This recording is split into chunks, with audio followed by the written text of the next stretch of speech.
ಅದ್ಯಾಕೋ ಏನೋ ಗೊತ್ತಿಲ್ಲ, ಈ ಬಾರಿಯ IPL ಸೀಸನ್ನಲ್ಲಿ ಚೆನ್ನೈ ಸೂಪರ್ ಕಿಂಗ್ಸ್ ತಂಡ ಹೋಪ್ಲೆಸ್ ಪ್ರದರ್ಶನವನ್ನು ನೀಡ್ತಾ ಇದೆ. ಇಲ್ಲಿಯವರೆಗೆ ಆಡಿರುವ 7 ಪಂದ್ಯಗಳಲ್ಲಿ 2ರಲ್ಲಿ ಮಾತ್ರ ಜಯಗಳಿಸುವಲ್ಲಿ ಯಶಸ್ವಿಯಾಗಿದ್ದು ಪಾಯಿಂಟ್ಸ್ ಟೇಬಲ್ನಲ್ಲಿ ಕೊನೆಯ ಸ್ಥಾನದಲ್ಲಿ ಚೆನ್ನೈ ಇದೆ. ಚೆನ್ನೈ ತಂಡವನ್ನು MS ಧೋನಿ ಈಗ ಮುನ್ನಡೆಸ್ತಾ ಇದ್ದಾರೆ. ಗಾಯದ ಕಾರಣದಿಂದ ಋತುರಾಜ್ ಗಾಯಕ್ವಾಡ್ ಹೊರಗುಳಿದ ನಂತರ ಉಳಿದ ಪಂದ್ಯಗಳಿಗೆ ಚೆನ್ನೈ ತಂಡದ ನಾಯಕತ್ವದ ಜವಾಬ್ದಾರಿಯನ್ನು ಧೋನಿ ಅವರಿಗೆ ವಹಿಸಲಾಗಿದೆ. ಆದರೂ ಚೆನ್ನೈ ಹೇಳಿಕೊಳ್ಳುವಂಥ ಪ್ರದರ್ಶನವೇನೂ ನೀಡ್ತಾ ಇಲ್ಲ. ಈ ಮಧ್ಯೆ ಚೆನ್ನೈ ಸೂಪರ್ ಕಿಂಗ್ಸ್ ತಂಡಕ್ಕೆ ಸಿಕ್ಸರ್ ಹೊಡೆಯುವುದಕ್ಕೆ ಫೇಮಸ್ ಆಗಿರುವ ಸ್ಫೋಟಕ ಬ್ಯಾಟರ್ ಒಬ್ಬರು ಎಂಟ್ರಿ ಕೊಟ್ಟಿದ್ದಾರೆ. ಈತ ಮರಿ ABD ಅಂತಲೇ ಫೇಮಸ್. ಈತನ ಎಂಟ್ರಿಯಿಂದ ಚೆನ್ನೈ ತಂಡದಲ್ಲಿ ಸಾಕಷ್ಟು ಬದಲಾವಣೆ ಆಗುತ್ತೆ ಅಂತ ಹೇಳಲಾಗ್ತಾ ಇದೆ. ಹಾಗಿದ್ರೆ ಯಾರು ಈ ಮರಿ ABD ಅನ್ನೋದನ್ನ ಹೇಳ್ತೀನಿ. ನಾನು ನಿಮ್ಮ ಶಿವರಾಜ್ ಬಾಣಂಕಿ.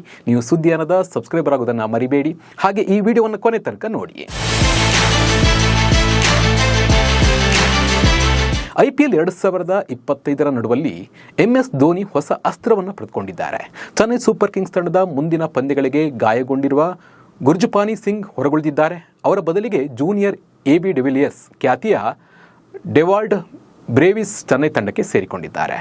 ಡೆವಾಲ್ಡ್ ಬ್ರೇವಿಸ್ ಆಗಮನವು ಚೆನ್ನೈ ಸೂಪರ್ ಕಿಂಗ್ಸ್ ತಂಡಕ್ಕೆ ಆನೆ ಬಲ ಬಂದಂತಾಗಿದೆ.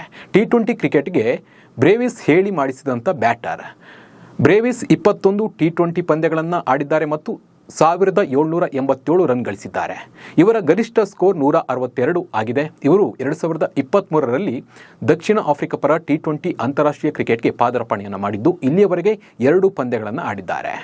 ಬ್ರೇವಿಸ್ IPL ಕೂಡ ಆಡಿದ್ದಾರೆ. ಇವರು ಈ ಹಿಂದೆ ಮುಂಬೈ ಇಂಡಿಯನ್ಸ್ ತಂಡದ ಭಾಗವಾಗಿದ್ದರು. ಅಲ್ಲಿ ಇವರು 10 ಪಂದ್ಯಗಳನ್ನು ಆಡಿದ್ರು. ಆದರೆ IPL 2025ರ ಮೆಗಾ ಹರಾಜಿನಲ್ಲಿ ಇವರನ್ನು ಮುಂಬೈ ಇಂಡಿಯನ್ಸ್ ಉಳಿಸಿಕೊಂಡಿರಲಿಲ್ಲ. ಈಗ CSK ಬ್ರೇವಿಸ್ ಅವರನ್ನು 2.2 ಕೋಟಿ ರೂಪಾಯಿ ನೀಡಿ ತಂಡಕ್ಕೆ ಸೇರಿಸಿಕೊಂಡಿದೆ.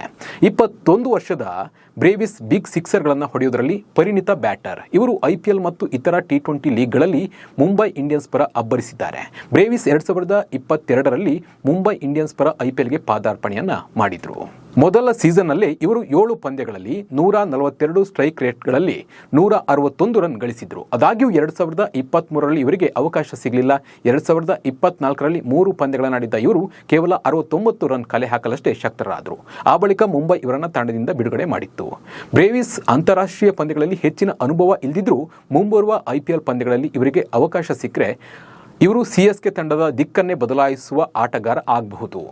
ವೆಸ್ಟ್ ಇಂಡೀಸ್ನಲ್ಲಿ ನಡೆದ 2022ರ ICC ಅಂಡರ್-19 ಪುರುಷರ ಕ್ರಿಕೆಟ್ ವಿಶ್ವಕಪ್ನಲ್ಲಿ ಬ್ರೇವಿಸ್ ಅತಿ ಹೆಚ್ಚು ರನ್ ಗಳಿಸಿದ ಆಟಗಾರರಾಗಿದ್ದರು.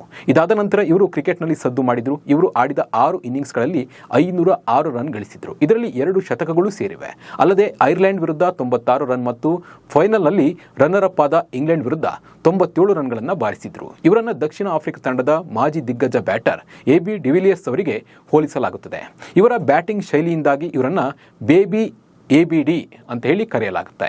CSK ತಂಡದ ಬ್ಯಾಟಿಂಗ್ ವಿಭಾಗ ದುರ್ಬಲವಾಗಿ ಕಾಣ್ತಾ ಇದೆ. ಈ ಕಾರಣದಿಂದಾಗಿ ವೇಗದ ಬೌಲರ್ ಬದಲಿಗೆ ಬ್ಯಾಟ್ಸ್ಮನ್ಗಳನ್ನು ತಂಡಕ್ಕೆ ಸೇರಿಸಿಕೊಳ್ಳಲಾಗಿದೆ.